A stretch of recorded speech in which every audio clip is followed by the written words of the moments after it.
जास्तला तर सकाळी 6लाच भूक लागलेली. मग काय घेतला अंडा तलाला, थोबार धावल्या नंतर, नाही तर बोलाल तसाच खाला कर. नमस्कार, मी बाया.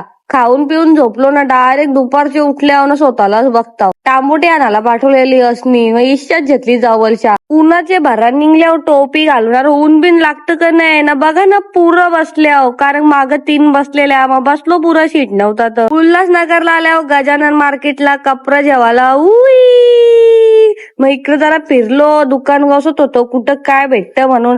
अख्खं दुकान बघलं जाम फिरलो इकडं तिकडं. नंतर यो कपडा पटला रे, जामच भारी होता.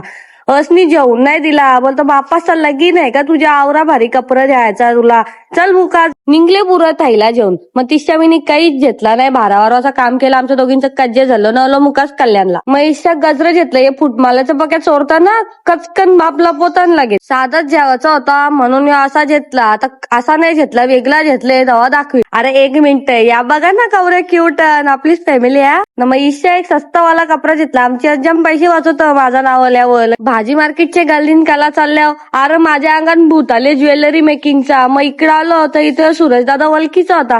त्याला बोललो तुला जवरा माहित तवरा म्हणा तू दे, कारण तो स्वतः ज्वेलरी मेकिंग शिकवत. म्हणून त्याला बोललो जे का असेल त्या, जर तुम्हाला माझा नीट व्हिडिओ पाहिजे असेल तर मी परत जाऊन त्यांच्या दुकानात. 620चा फटका लागला, निघलो घरा. अच्छा भांगरी करून थकलो ना, मग आता जरा थंडी व्हायला ज्यूस घेतला. निखिल द बाहुबली आमच्या बाजूला राहायला आले. नाही बघा ना बापासनी फणसाचा गारा आणल्या आणि काम पच्ची रातचे खाला चिकन तळलेला. चला बाय बाय.